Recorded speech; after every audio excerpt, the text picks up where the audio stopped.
Dominique, bonjour. Bonjour. Mille merci d'avoir accepté l'invitation d'ATL. Mais je t'en prie. On va se tutoyer. Oui.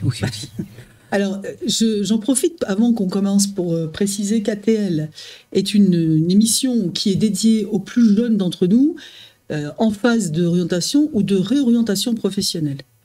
Elle a pour objectif de vous présenter un maximum de métiers existants, des plus traditionnels aux plus émergents, en passant par les magnifiques postes artisanaux, artistiques. Voilà, donc ça c'est un joli projet qu'on a tous ici au sein de l'équipe. Ce dans le but de générer un maximum de crush professionnels entre vous et les métiers de nos invités. Voilà. Je salue au passage Maïva et Nathan qui sont derrière la caméra. Et je passe la parole à Dominique qui est venu nous consacrer du temps pour que nous puissions comprendre son métier de directrice de jardin d'enfants. Directrice de jardin d'enfants. Donc Dominique, tu es prête ? Je suis prête. Allez, c'est parti. Donc qui es-tu et que fais-tu de beau sur cette planète ? Alors, pour moi, le plus important justement dans ma vie, ça a toujours été le contact humain. Donc la chaleur humaine et donc ça paraissait évident qu'il fallait commencer par le début, c'est-à-dire par l'enfant. Donc naturellement j'ai commencé, j'ai toujours eu envie de travailler avec les enfants. Donc pour justement les faire évoluer, les encadrer, être le plus près possible pour qu'ils soient... le but de l'opération, c'était que ce soit des humains bien dans leur peau et qu'ils puissent avancer. C'est déjà super, possible. Bien dans sa peau, c'est déjà la base. Ça t'a pris quand la première fois, cette histoire de « je m'occuperai bien des enfants » ? Alors, ce qui s'est passé, c'est que j'ai été confrontée à un psychologue. Je connaissais pas du tout, je connaissais pas bien cette formation-là. Et j'avais 16 ans et j'ai rencontré quelqu'un d'assez extraordinaire qui m'a permis de réfléchir à ce que c'était que l'évolution de l'humain. Et donc, à partir de ce moment-là, je me suis dit, voilà, je pense que je peux commencer là, et du coup, je vais aller vers cette matière qui m'intéresse le plus. D'accord. Et donc voilà. Donc c'était vraiment quelque chose d'essentiel pour moi. Par contre, je me suis rendu compte que la psychologie uniquement, il fallait aussi que je fasse quelque chose en plus. C'est-à-dire il fallait aussi que j'ai des armes pour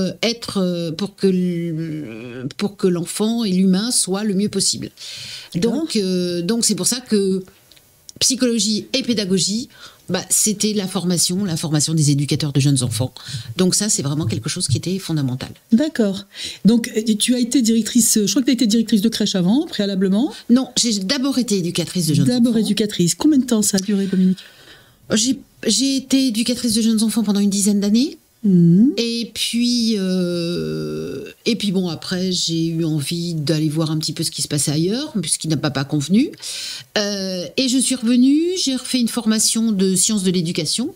Et là j'ai pris le poste de direction du jardin d'enfants. Et donc là, c'est vraiment quelque chose que j'ai créé avec une équipe, bien sûr, parce qu'on ne peut absolument pas travailler seul.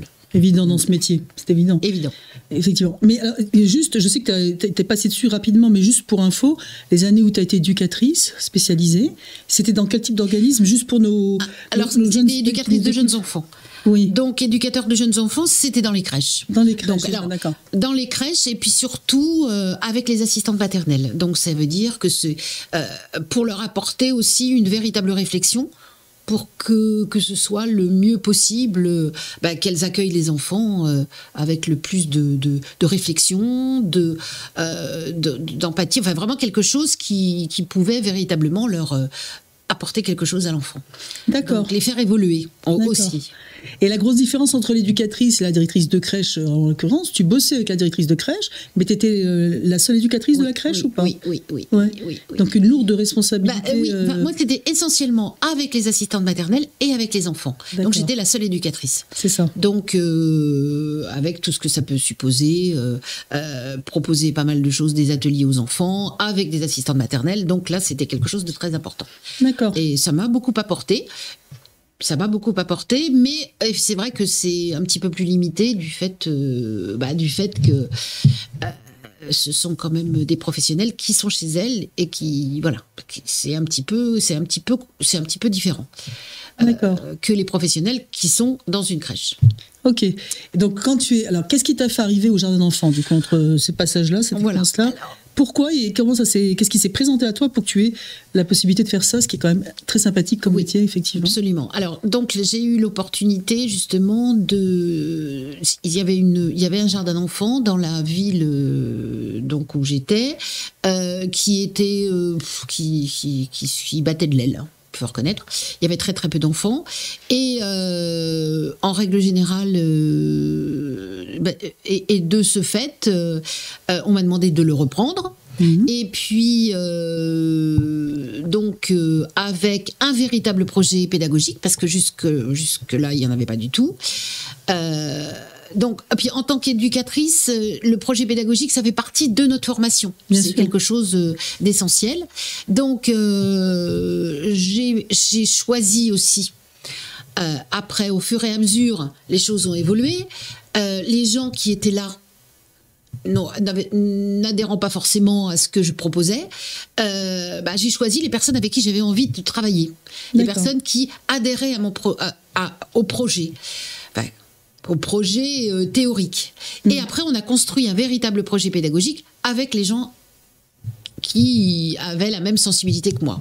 D'accord. Donc, on a créé véritablement quelque chose et à partir de ce moment-là, on a pu prendre petit à petit plus d'enfants, on a pu vraiment faire évoluer complètement, c'est-à-dire qu'on a commencé à 15 enfants et on a terminé à 40. C'est génial. Donc, avec toujours l'envie de faire évoluer. En combien de temps ça, Dominique ? À peu près une dizaine d'années. Une dizaine d'années. Oui. Alors, donc, est-ce que tu peux, ce serait super que tu te poses et que tu nous racontes, tu nous fais visualiser la journée d'une directrice de jardin d'enfants, comme si on y était, du matin au soir. Qu'est-ce que ça représente concrètement? C'est la meilleure façon de comprendre un métier. Alors, donc c'est vrai que le métier de responsable justement d'un jardin d'enfants comme ça, c'est finalement manager une équipe qui rentre dans tes envies, dans tes convictions, dans tes motivations. Donc, à partir de ce moment-là, c'était justement être présente dès le matin, mettre en place des choses, de poser des questions. Qu'est-ce que vous pensez? On fait régulièrement des réunions pour savoir est-ce qu'on propose des choses bien précises aux enfants, des activités, parce qu'il y a toujours une proposition, jamais des obligations. Donc des propositions aux enfants. Si les enfants n'ont pas envie, ils font pas. Ça, c'est l'intérêt du jardin d'enfants avant d'entrer à l'école. Et du coup, on propose toutes sortes de choses parce qu'il y a des enfants qui ont envie de faire des choses plus manuelles, qui ont besoin. Oui, d'autres c'est quoi? C'est pas manuel, c'est prendre du temps pour réfléchir ou dessiner. Mais vraiment quelque chose qui apportait de l'eau à leur moulin parce qu'ils ont envie. Il y a des enfants qui ont envie justement de faire des choses différentes. Il y en a d'autres qui ont envie de passer leur journée dans la piscine à balles. Donc voilà. Remarque, c'est cool comme activité. mais du coup, quand tu dis juste, je suis embêtante, mais je suis méchamment concrète. Je vois avec les jeunes femmes qui nous entendent ou les jeunes hommes. Il n'y a aucun souci là-dessus. Imagine, quand tu dis le matin, à quelle heure on accueille les enfants? Parce que c'est quand même un métier astreignant au niveau des horaires, par exemple. Donc, soyons francs là-dessus. Tu démarres à quelle heure le matin, surtout si tu viens d'un peu loin, et puis tu commences quand ta journée? Oui, alors là, effectivement, donc là, on ouvre à 8h du matin, et c'est vrai que là, on commence, une fois que tous les enfants sont arrivés, on propose aux enfants, puisqu'on a quand même un grand espace. Donc, ce qu'on propose aux enfants, ça peut être dans des endroits complètement différents. Donc on leur propose des choses différentes, on peut leur proposer de la peinture, on leur propose des chants, on leur propose de l'expression corporelle, ça c'est très important aussi, ça c'est vraiment fondamental aussi. Les histoires, bien entendu, puisque pour le langage, les histoires sont très importantes aussi. Donc on leur propose beaucoup de choses. Après, on les accable pas non plus, hein. Je veux dire, il y a un moment où on s'arrête et on a un grand espace aussi dehors, donc on va jouer dehors. On a toutes sortes de choses pour jouer aussi dehors, pour s'exprimer complètement. Et puis il y a l'autonomie qui rentre en ligne de compte aussi, c'est-à-dire qu'un enfant qui a envie d'aller aux toilettes, qui apprend petit à petit à la propreté fondamentale. Voilà aussi. Là, voilà, on lui propose, écoute, on t'emmène, là, puis si tu veux aller aux toilettes, tu y vas, on ouvre la porte, tu y vas, et tu reviens, et si tu veux qu'on t'accompagne, on est là. Et il faut qu'il sache aussi toujours qu'on est là, que l'adulte est toujours présent. Et toujours à sa disposition. Là, pour lui, c'est génial. Lui. Ça, on le sent bien dans ce centre-là. Mais alors, tu vois, quand tu dis, on peut s'arrêter 2 minutes sur l'histoire de la propreté, qui est un sujet très important. C'est quand on voit aujourd'hui qu'on met les enfants à la maternelle à 2 ans, ce qui est une possibilité et que les parents, on le voit, c'est devenu quelque chose c'est monnaie courante. Qu'est-ce que tu penses d'un point de vue, moi j'ai mon avis de psychologue évidemment, mais je ne vais pas te le donner. Qu'est-ce que tu penses de cette possibilité qu'on a via le jardin d'enfants, entre 2 ans et 3 ans, de laisser un enfant arriver au stade de la propreté selon son propre rythme, et non pas le rythme des parents ou de la maternelle qui demande que l'enfant soit propre, sinon il ne rentre pas. C'est toujours comme ça. L'enfant ne rentre pas à la maternelle s'il n'est pas propre. Voilà, donc s'il a envie d'être propre à 2 ans et demi, il est coincé entre la nourrice et il n'y a pas de solution simple. Alors que le jardin d'enfants... De toute façon, le mot d'ordre, c'est respecter son rythme. Donc on est suffisamment nombreuses aussi, nombreuses ou nombreux, pour justement les encadrer, pour être là quand ils ont besoin. Donc, au niveau de la propreté, écoute, on peut enlever la couche si tu veux pas, tu veux pas, on fait comme tu le sens, et puis on t'accompagne, et tu peux y aller tout seul, et si tu veux pas aller tout seul, on est avec toi, voilà, c'est le respect du rythme avant Exactement. Tout, qui est véritablement le cœur même de ce qu'on fait dans notre projet. Enfin, je veux dire, on les sécurise et on respecte leur rythme. C'est une magnifique mission déjà. Je veux dire, et s'il a envie de rester un peu les fesses à l'air, le temps que ça lui prend pour être propre, on le laissera vivre à son rythme, comme tu le précises. On respecte son rythme à tous les niveaux. Un enfant qui, au moment du repas, c'est la même chose, qui n'a pas forcément faim à ce moment-là ou chose comme ça, écoute, tu manges pas, mais tu vas pas courir partout parce que tu vas gêner tout le monde. Il y a des règles, parce qu'on est en collectivité. Très bien, oui. Il y a des règles. Bien sûr. Mais parce qu'il y a les autres. Il faut commencer, et à 2 ans, on fait attention aux autres aussi. Donc, t'es déjà dans la sociabilisation quand même. Absolument. Donc, c'est essentiel. C'est essentiel. Donc, qui dit jardin d'enfants, dit pas spécialement on perd 1 an par rapport à la maternelle, si j'ai bien compris. Bien au contraire même. Au contraire, ils sont véritablement, normalement, le but de l'opération, c'est que ce soit des enfants qui soient complètement prêts pour aller à l'école quand ils ont 3 ans, et qu'ils soient à l'aise, qu'ils soient véritablement complètement dans leur élément, parce qu'ils ont été en contact avec les autres, on leur a permis de faire certaines choses, on leur a permis de connaître pas mal de choses. Donc, et puis après, ils sont armés quelque part, parce qu'après ils sont beaucoup plus nombreux, tous ensemble, parce que là ils sont toujours par petits groupes, ils sont jamais tous ensemble. Ok, donc c'est ça qui te plaît dans ce métier.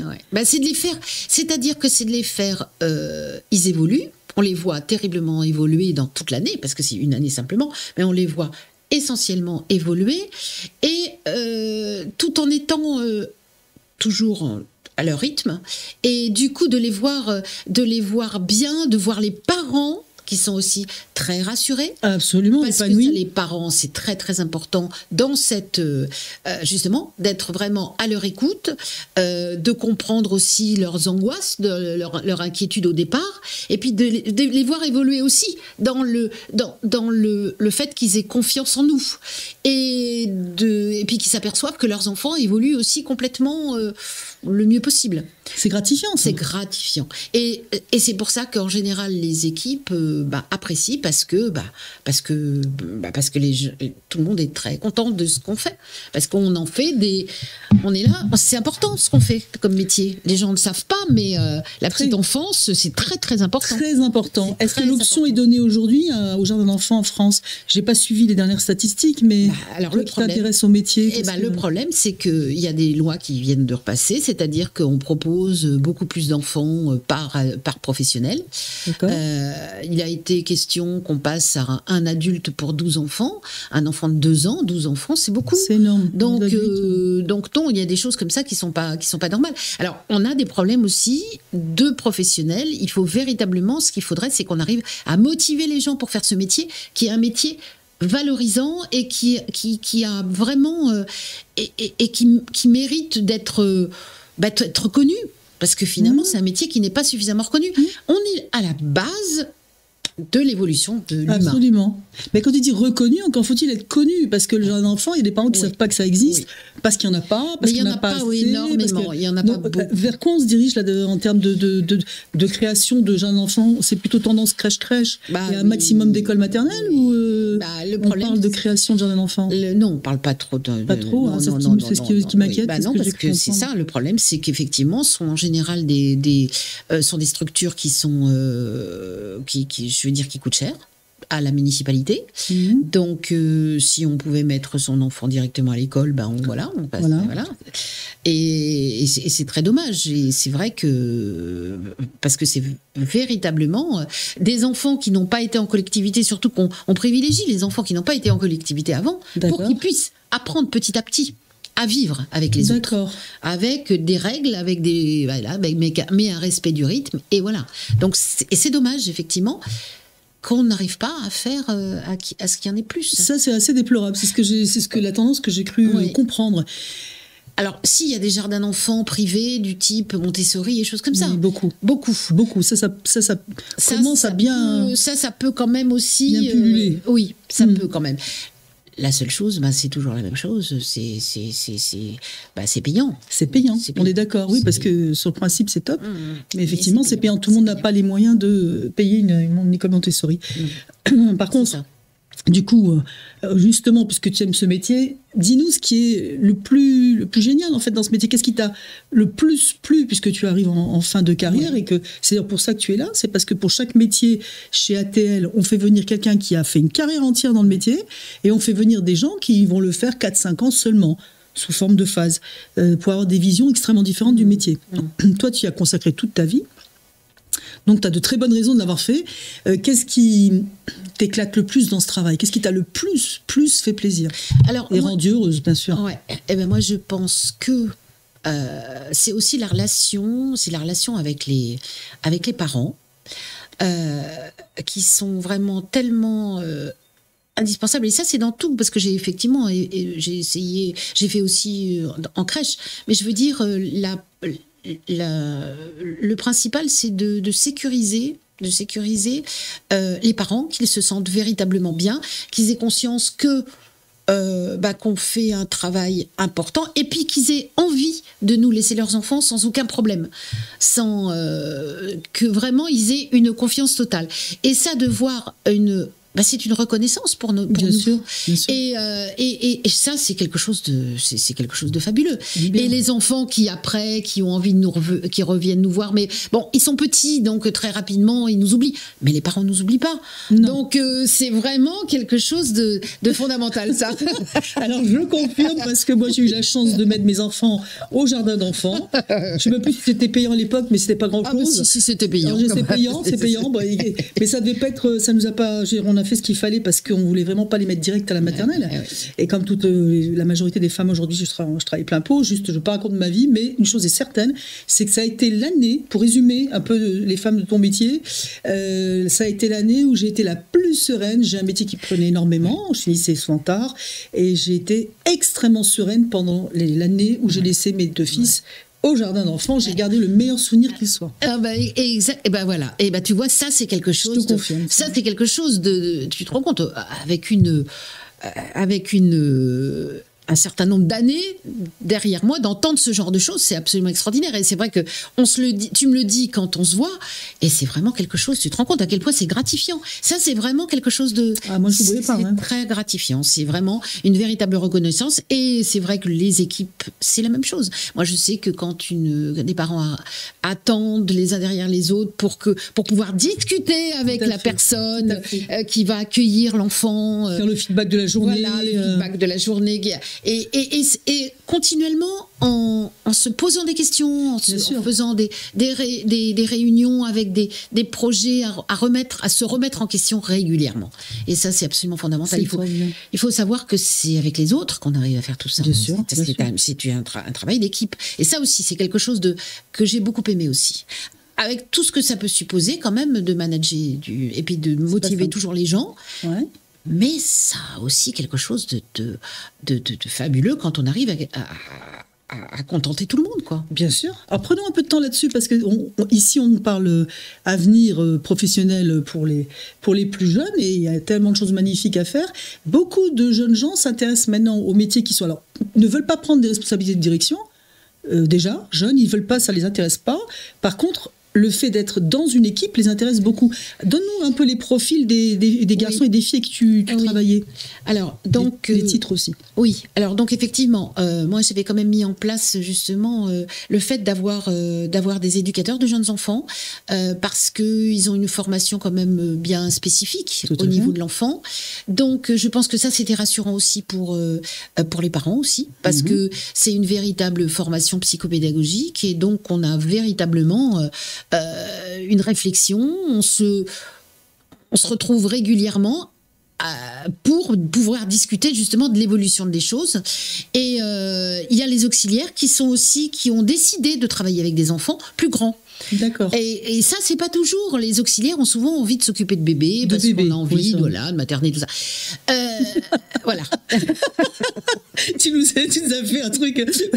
Oui, c'est une autre personnalité. Effectivement, on en a besoin aussi. On en a besoin aussi. Et d'ailleurs, on en recevra ici. Non, mais on est d'accord. On est tout à fait d'accord. On les aime beaucoup et on en recevra. Et puis, elles sont très, très importantes. Incroyable. Parce qu'elles voient à quel point, justement, moi, j'en ai eu j'ai vraiment dans une équipe des filles extraordinaires qui, chaque fois qu'on essayait de se dire, quand même, on n'a peut-être pas envie on stoppe, on arrête, on voit le côté positif. Et on avance. Bien sûr. Et elles ont toutes, que ce soit des auxiliaires ou des éducatrices, toutes rentrées dans et toujours d'une façon un petit peu différente. Oui. Les auxiliaires, c'est plus le soin, mais elles se sont adaptées aussi complètement à ce qui se passait au niveau de ce qu'on pouvait leur apporter pédagogiquement. Elles avaient envie puis de les voir grandir. Et en un an, on les voit exploser. Exploser, c'est génial. C'est super. C'est une phase importante. Et elles ont toujours envie de ce genre de choses. Donc, c'est pour ça que... Et d'ailleurs, après, en allant en crèche, elles n'avaient pas forcément envie de revenir en crèche après. D'accord. Pas forcément. Donc, elles avaient apprécié aussi en grande partie le côté projet pédagogique global. Absolument. Qui fait qu'on ne reste pas que scotché sur le petit, mais qu'on voit toute la globalité. On voit la globalité du C'est passionnant, ça c'est clair. Et j'en ai plusieurs qui, après, ont eu envie de faire de la formation d'éducatrice. Il y en a plusieurs qui ont fait des formations d'éducatrice. Alors, ou en formation, bon là c'était pas toujours, c'était bon voilà, et puis ou alors en VAE là, ce qui est autre chose. D'accord. En valorisation des acquis et de l'expérience. Donc ça c'est autre chose. Mais qui ont toujours eu envie de progresser. Okay. Elles sont à la base de la progression de l'enfant. Enfin, je sais pas si je devrais dire ça, mais bon. Si, quand même. Si. Et elles ont envie elles-mêmes. Elles sont motivées pour elles-mêmes progresser dans leur recherche, dans leur réflexion. Parce que la réflexion, c'est fondamental quand même. Bien sûr, en pédagogie, bien sûr. C'est absolument fondamental. Donc, tu as travaillé alors les titres de ces métiers-là pour les jeunes femmes qui veulent se renseigner. C'est éducatrice de jeunes enfants. Tout à fait. Les auxiliaires de puériculture aussi, bien sûr. Il y avait aussi systématiquement, et ça c'est très très important aussi pour nous permettre de réfléchir, de ne pas rester coincés dans nos a priori, dans nos voilà. C'est les psychologues qui sont absolument indispensables. On a toujours absolument. J'aime bien entendre les psychologues qui sont indispensables. Ça fait du bien. Ah oui, absolument. Oui, je suis contente. Oui, c'est absolument indispensable. Moi, j'ai fait des essais ailleurs. Sans psychologue, c'est très difficile. Donc, et puis, voilà, ça positionne différemment. Et puis, bon, évidemment, des personnes aussi qui sont là en plus, qui sont là pour plus au niveau matériel. Oui, tout à fait. Mais qui sont auxquels on les fait participer, je veux dire, pour leur donner envie aussi de faire évoluer les choses. Donc tout le monde participe, personne. Moi j'ai eu quelqu'un qui est parti après, mais qui m'a dit dans l'équipe tout le monde est à sa place. Ah, c'est génial. On ne fait pas d'hierarchie, machin. Il y a l'éducatrice qui est en haut, tout le monde bosse dans le même sens. Tout le monde bosse dans le même sens. Tout le monde bosse dans le même sens. Alors, tu disais donc les différents métiers, les différents titres. Et le maximum de formation, le minimum, c'est quoi pour auxiliaire de... Alors, c'est ce qu'on... Le minimum, c'est plutôt le CAP petite enfance. CAP petite enfance, ok, ça c'est important de retenir pour ceux que ça intéresse. Voilà. L'éducatrice. Après, c'est auxiliaire de puériculture. Donc là, ça doit être. C'est une année. Les éducatrices. Voilà. Et puis les éducatrices, c'est bac plus 3. Et ça s'appelle éducatrice de jeunes enfants. Éducatrice directe de jeunes enfants. Qu'est-ce qu'il y a d'autre également en termes d'éducatrice? Alors, il y a les éducateurs spécialisés. Spécialisés, ce que tu as fait, toi? Non, pas du tout. Au début, tu n'as pas fait du tout, non, du tout? Pas du tout. Ce sont des gens qui sont... c'est des formations pour des enfants handicapés et puis qui ont des problèmes sociaux importants dans tout ce qui est... aide sociale à l'enfance, ces choses comme ça. Ok, donc ce que tu disais tout à l'heure, moi je pensais que tu avais fait les deux en même temps. Non, tout de suite tu t'es orienté. Absolument. Donc dans ton cas, est-ce qu'on peut vraiment parler d'une vocation? Parce que là, tu n'es plus dans le crush professionnel, est-ce que je vois? Oui, mais justement, j'ai réfléchi à la question.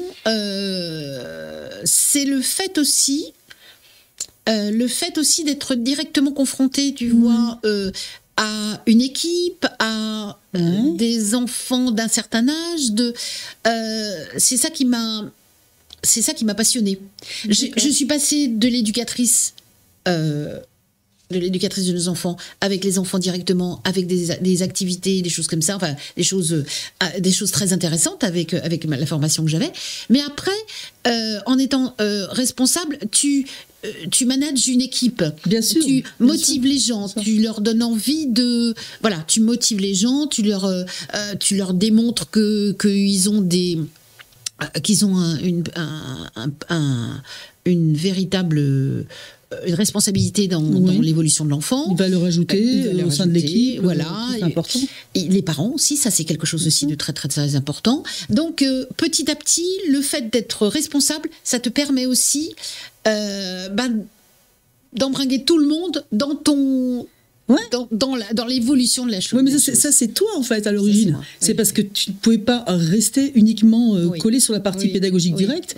Tu as eu besoin de plus de stratégie, de travail pédagogique, d'équipe, de management. C'est ta nature aussi. C'est important. Et puis après avoir fait quand même la formation, après avoir fait en sciences de l'éducation que tu as rajouté. Donc on ne fait pas ça par hasard. Il y avait une volonté de développement aussi de ta part qui correspond à ce métier. J'avais besoin de ça quand même après. J'avais besoin, après avoir été éducatrice, j'avais besoin aussi de faire cette formation supplémentaire, mais pour moi, exclusivement, parce que ça n'apporte rien de particulier. Oui, ça prépare quand même au niveau pédagogique. Ça prépare beaucoup. Oui, tout à fait. C'est chouette. Une véritable réflexion, il y a vraiment quelque chose de très important. C'est une bonne... Alors, par rapport à ce que tu viens de nous dire, tu vas me dire, je cherche la petite bête, mais j'aime bien qu'on soit super franc avec ceux qui nous écoutent, parce qu'il faut pas... Il n'y a pas d'angélisme ici. Le métier, il a des points forts, il a des points faibles. On est d'accord. Alors, je vais te proposer d'en trouver... Quand on te voit, on se dit, bon, on va pas en trouver. Trouve-moi un truc... Alors, on va pas dire point faible, ça veut rien dire, mais le truc qui était moins fun pour toi, dont tu te serais bien passé au quotidien, par exemple. Absolument.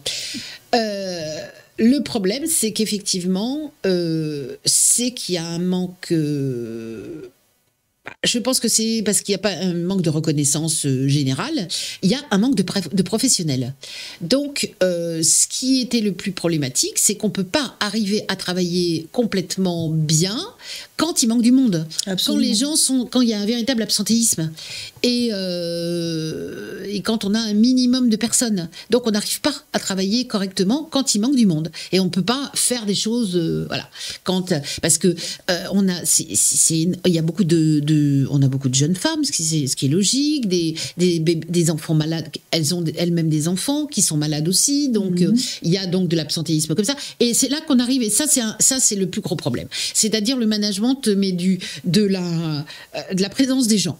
Oui, de ton équipe. Des professionnels. Exactement. Le matin, est-ce que c'est quand même assez facilement gérable? Est-ce que c'est prévisible, ou alors le matin tu te retrouves avec des tuiles à la fraîche en arrivant? Absolument. Ça arrivait souvent, ça arrive. Ça c'est dur avec les enfants. Ça c'est dur avec les enfants.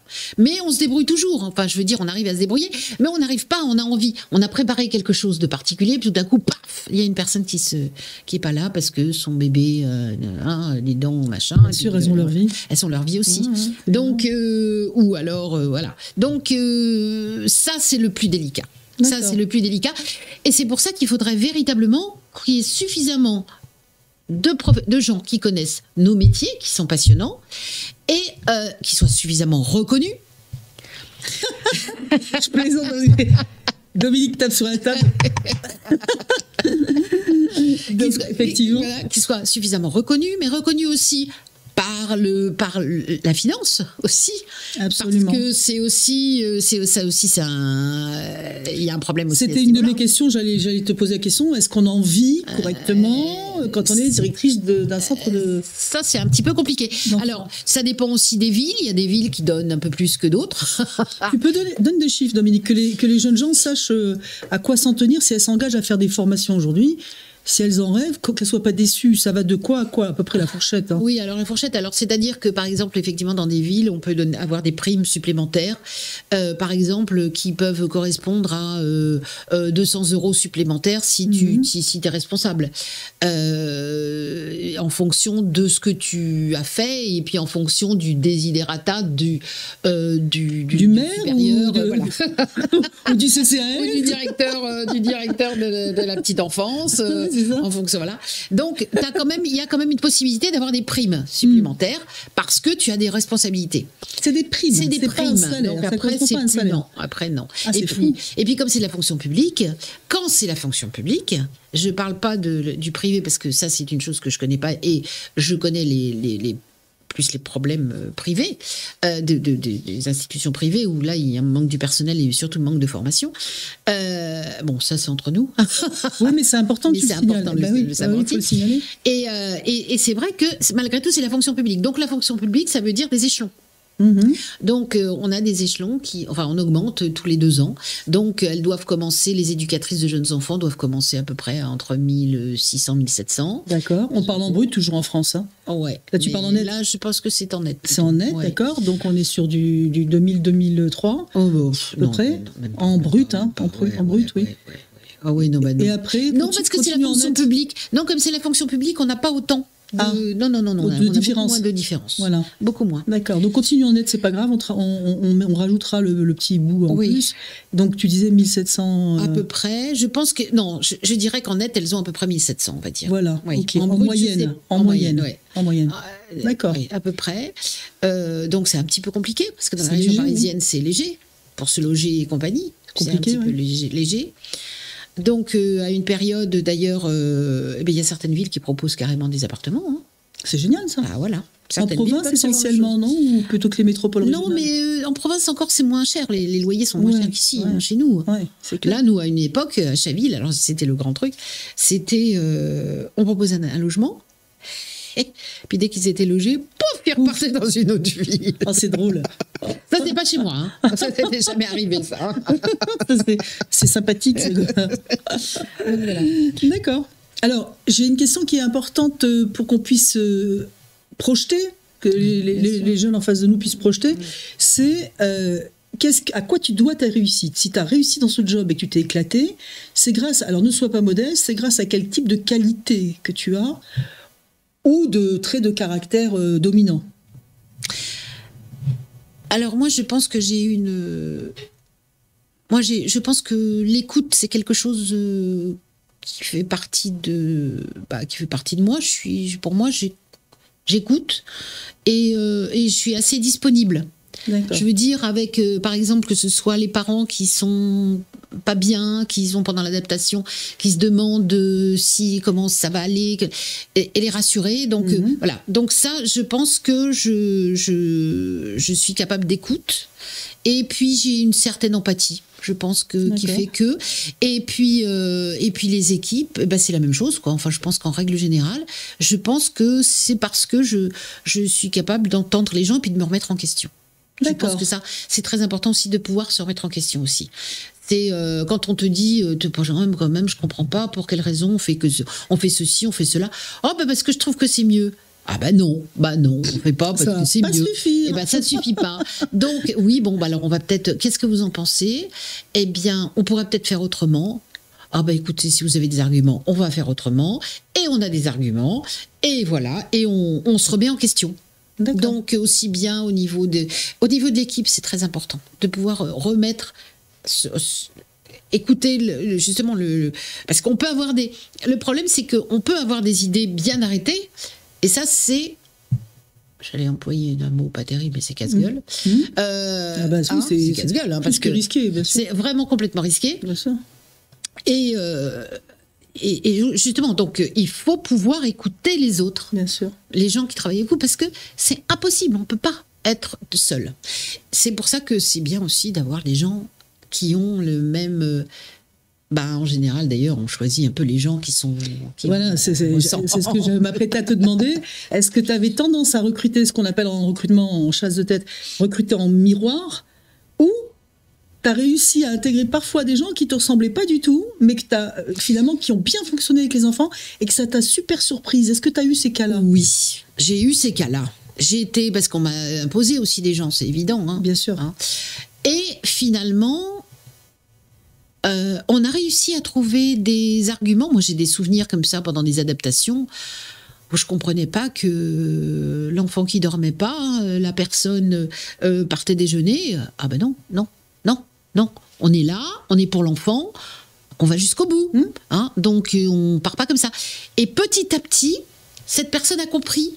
Et après, elle comprenait pas, quand elle est partie dans une autre crèche, elle comprenait pas que la personne qui ne suivait pas. Elle avait intégré le fonctionnement.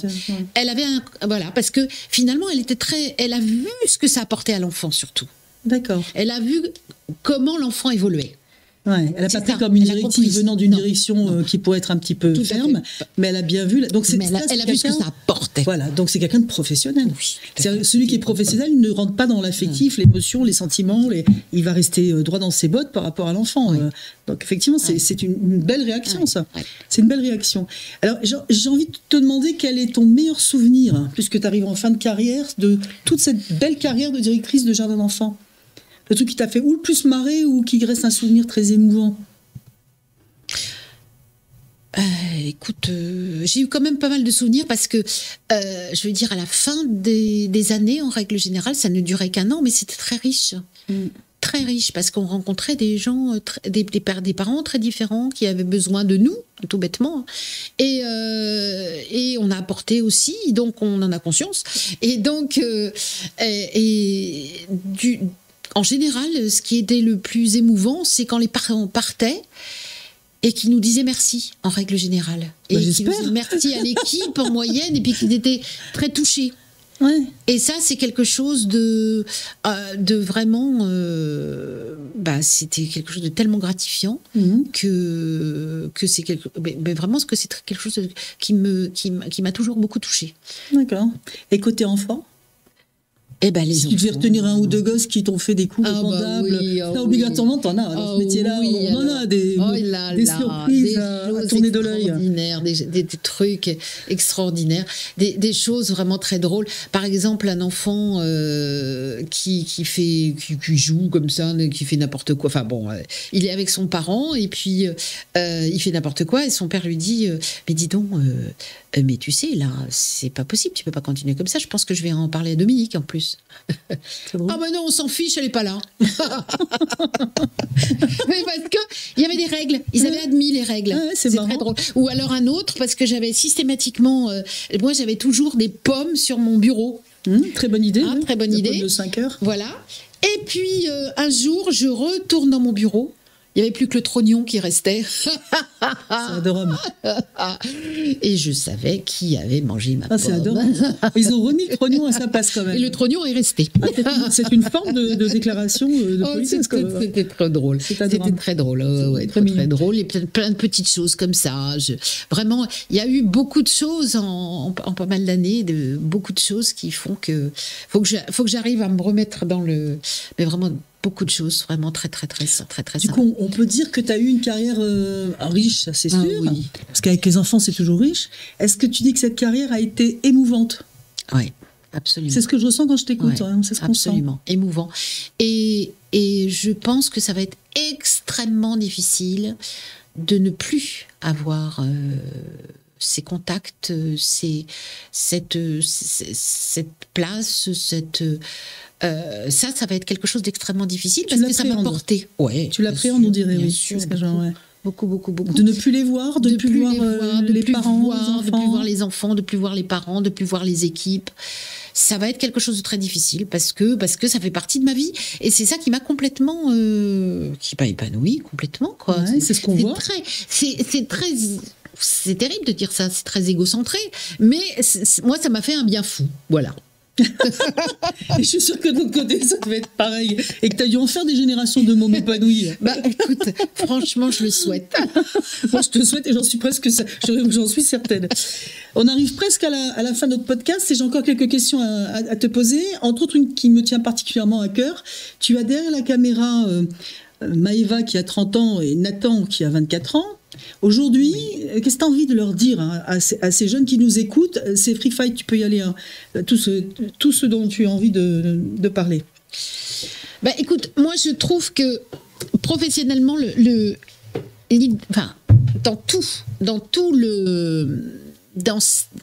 pense que dans sa vie, il faut véritablement arriver à trouver quelque chose qui vous convienne le mieux possible, le plus... mais profondément, parce que ça peut changer complètement, ça apporte quelque chose de fondamental au niveau de votre vie, quoi. De trouver qui vous êtes réellement et ce que vous avez véritablement envie de faire et de pouvoir se mettre et puis se donner à fond, être complètement motivé dans ce qu'on fait et puis véritablement, mais quitte à lâcher quelque chose qui vous emballe pas et puis rentrer complètement dans quelque chose qui vous attirerait presque théoriquement mais ou dans l'absolu, mais après tout d'un coup trouver quelque chose qui vous convient parfaitement et dans lequel vous vous épanouirez. Et je pense sincèrement qu'à partir du moment où professionnellement on trouve quelque chose d'épanouissant, ça change la vie. On a une belle vie. Clairement, ouais, c'est tellement déterminant. On y passe du temps. C'est déterminant. Bien sûr. Et on est vraiment quelqu'un. Voilà. Après, on sait où on est dans sa vie. Et dans n'importe quoi, exactement. On se sent à sa place et utile à la société aussi. C'est important pour tout le monde. Ça. Ah oui, même les plus réfractaires et les plus sauvages le reconnaissent parfois. Oui. Et quand je t'écoute, je me dis que, tu sais, le petit test qu'on fait en coaching de la baguette magique, si je te donne une baguette magique et je te propose de changer quelque chose dans ton parcours, d'abord, est-ce que tu le ferais? Et deux, ce serait quoi? Ouais. J'ai l'impression que tu vas me dire... écoute, à un moment, j'ai eu envie de m'occuper de différentes crèches, je veux dire en tant que directrice petite enfance, parce que s'il y avait le côté prestige, machin. Et je me suis rendu compte que finalement, tu n'es plus en rapport avec les parents réellement, tu n'es plus en rapport avec les enfants, et tu n'es plus en rapport véritablement avec les équipes avec lesquelles tu peux construire quelque chose. Donc finalement, non. C'était plus en rapport avec ta voiture à ce moment-là. Voilà. En général, c'est ça ce qui se passe. Mais ça n'est plus tes équipes. Et a priori, quand on t'entend, on sent que tu as besoin d'être avec tes équipes et d'être dedans. Absolument. Et moi, je sais aussi, mais alors ça, c'est... Tant pis. Non, parce que même les équipes que j'ai plus depuis un petit moment, que j'ai lâchées pour faire autre chose ou choses comme ça... j'ai encore des relations et elles se souviennent encore de ce qu'on a fait ensemble. C'est génial. Donc ça, c'est super. C'est génial. Moi, je suis contente. Tu es heureuse de ta carrière. Ah ouais. Si c'était à refaire, toi, il n'y a pas photo. Si c'était à refaire, je referais, oui, absolument. C'est magnifique. Donne-nous avant qu'on se quitte, les 3 verbes qui te font avancer depuis toute ta vie professionnelle. Écoute, d'abord moi, donc c'est ce que je disais, c'est rassurer, c'est rassurer. C'est vraiment quelque chose d'important. Le partage aussi. Ah, ça saute aux yeux quand on te voit et qu'on t'écoute. Ça c'est important. Et puis égoïstement s'épanouir. Mais pas que nous. Faire s'épanouir tous les gens qui sont avec nous, quoi. Sachant qu'en général les gens épanouis créent de l'épanouissement autour d'eux. C'est un peu l'invertébré aussi. Donc il vaut mieux être épanoui, frustré. C'est meilleur pour l'entourage. Est-ce que tu as avant qu'on se quitte, une petite citation qui déchire de Dominique Anguise, ou un petit mot d'ordre, quelque chose qui revient comme un peu ce que tu dis à tes enfants toujours, ou quelque chose qui revient régulièrement? Moi, avec mes enfants, c'est qui ne tente rien à rien, par exemple. Ah ouais. Quand ils me fatiguent un peu, qui ne tente rien à rien, il faut y aller. Ouais.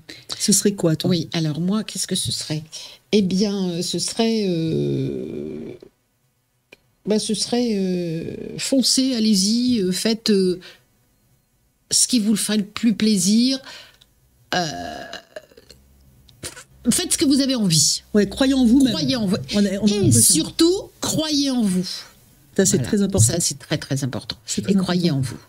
Et ça va rejoindre effectivement notre petit mot de la fin qu'on a ici. Alors avant qu'on se quitte, juste bien sûr vous pouvez vous abonner, liker, commenter, partager tous les trucs en et. De toute façon la chaîne a été créée pour ça, donc surtout n'hésitez pas. Et on va remercier Dominique pour le temps qu'elle a très gentiment voulu nous consacrer. C'était passionnant de l'écouter. Mais c'était un vrai plaisir. Merci beaucoup, Dominique. Vraiment un vrai plaisir. Espérons que toutes ces jolies paroles vont effectivement résonner dans les cortex des jeunes qui se tâtent et qui se cherchent aujourd'hui, parce qu'ils sont nombreux. Hein, toi, c'est une vocation. Hein. S'occuper de l'autre était une vocation. Après, ça s'est affûté sur la petite enfance. Mais voilà, moi, j'ai eu la chance aussi, moi, de choisir mon métier à 12 ans. Donc, on n'a pas connu ça. Et finalement, c'est une énorme chance d'avoir une vocation. Mais il faut bien bosser et s'éclater dans la vie. Donc, bien sûr et heureusement, il y a les crushs professionnels qui permettent de se régaler et de trouver sa voie, et de surtout pas rester sur le même métier toute sa vie si on n'en a pas envie. C'est exactement ce qu'on se disait, Dominique. Voilà, c'est exactement ça. Si on se sent pas si on a envie de faire autre chose. Moi, je sais que ma génération, on restait dans le même métier. Oui, c'était culturel. Voilà, c'était culturel. Maintenant, on a la possibilité on a le droit de choisir. Moi, on me dit, c'est quand même bizarre de vouloir faire des choses différentes. Et pourquoi pas? Ah non, c'est génial. C'est aussi, les choses bougent. Ouais. Et le monolithisme en France est épuisant. Et il est désespérant pour les plus jeunes qui veulent essayer plusieurs trucs. Donc ça, on en reparlera dans d'autres podcasts. Mais effectivement, c'est quelque chose d'extrêmement important. On va dire merci et au revoir à Maëva et à Nathan. Au revoir Maëva, au revoir Nathan. Et on va se quitter sur notre petit leitmotiv chez ATL, c'est soyez vous-même. Voilà, ciao. C'est exactement ça. Ciao, soyez vous-même.